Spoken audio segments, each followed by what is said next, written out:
Alright, bismillahirrahmanirrahim. Assalamualaikum warahmatullahi wabarakatuh. Lubuk Samsul. Baik, jadi insyaAllah pada video kali ini saya Alhamdulillah mendapat amanah untuk menyampaikan ceramah nuzul Al-Quran di Sungai Bar. Okay, ini jalan masuk Sungai Bar. Sungai Bar ni adalah salah satu SK yang masih no entry, sebab ini ada jalan private lah. Sungai Bar ni adalah salah satu sekolah yang masih mendapat status P1. Okey. Di Simunjan ni adalah beberapa sekolah yang masih dalam status P. Dalam status P. Antaranya Sungai Bar. Tapi itulah, kalau jalan ni dah siap ni, jalan ni masih okey lah. Dia akan ada depan lagi lah yang maklumat yang saya dapat, dia ada depan lagi yang jalan yang memang jalan tanah merah. Jadi ini jalan yang sedang dibuat, sedang dibesarkan.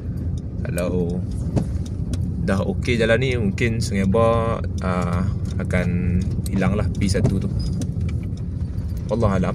Tapi sebenarnya kita still berharap Sungai Bar ni kekal lah status P dah tu. Sebab dia still jauh, jalanan dia jauh. Lepas tu masih ramai lagi penduduk yang menggunakan jalan sungai. Ni jalan darat kan. Dia kalau ikutkan dia asal-asal dia jalan sungai. Jalan sungai adalah, dia memang Sungai Bar ni nama pun Sungai Bar, jadi dia dekat dengan sungai. Walaupun sebahagian kampung tu nama sungai tapi tak ada sungai. Tapi yang ni dia memang dekat dengan sungai, tepi sungai. Jadi kita masuk dalam. Macam inilah keadaan dia. Dan semoga perjalanan kita ini sampai ke destinasi. Kira daripada sini ni lebih kurang dalam around berapa minit lah, 15 minit kot nak sampai. Dan semoga Allah mudahkan urusan kita. Dia melencat. Semoga Allah mudahkan urusan kita untuk sampai. Jadi dia buat macam ni mungkin dia nak buat 2 lane lah kot. Baik, inilah dan nak masuk ke antara sekolah yang masih mempunyai status P1. Dan dia bukan setakat jalan sajalah sebenarnya. Dia antara lain lagi, dia masalah ayak pun masih tak ada lagi. Ayak masih guna air hujan lah selalunya. Kalau dah kata ayak tak ada ni, dia pakai air hujan.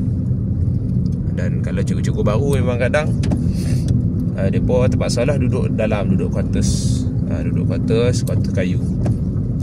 Itu adalah choice yang ada. Kalau sebahagian besar cikgu yang datang ke sini, mereka ni ada yang lalu sungai, saya tak pastilah masih ada ataupun tidak. Tapi kalau yang kebanyakannya mereka akan daripada Semarahan. Perjalanan dia ikutlah. Kalau standard kalau betul-betul dekat Pekan Semarahan tu, dekat Pekan tak, ialah Pekan lah kan, dekat mall, kawasan mall tu Pekan tu, mungkin dalam 45 minit perjalanan yang slow. Okay, ni dia perjalanan ke SK Sungai Bar, insyaAllah, sebagai kenangan. Dan semoga ia menjadi tatapan anda semua. Okay, kita dah masuk jalan yang berlubang-lubang, jadi tak boleh nak buat apa lah. Ini yang kata ini je pilihan yang ada kan. Kalau siapa yang nak ambil kereta baru tu, jangan nak berangan nak jaga kereta ke apa ke. Bolehlah cuci seminggu sekali kan. Right,